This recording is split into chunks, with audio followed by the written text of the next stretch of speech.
When documenting jumper or bypass tests, record precisely what was done, why, and what changed so future technicians can understand the system state and history. Start by noting the exact circuit or component tested and the reason for the test, including that this is a maintenance record for warranty and repeat service calls.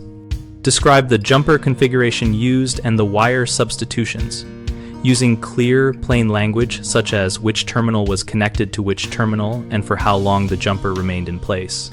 Include any component swaps with part descriptions and serial or model numbers when available so replacements are traceable. Record observed system behavior while the jumper was in place and after removal, noting voltages, currents, error codes, or changes in operation using simple units spelled out like volts and amps and approximate durations. Tag or label any wires that were reassigned with durable material and record the new designations in the service log so future technicians will not be misled by altered wiring.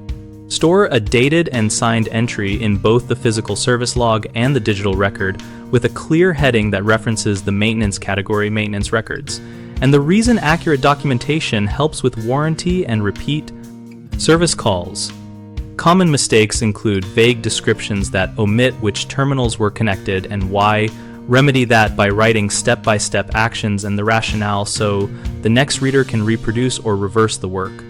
Another problem is failing to tag or label reassigned wires, which leads to confusion during future work. Always apply durable tags and update the wiring diagram or schematic entry in the file.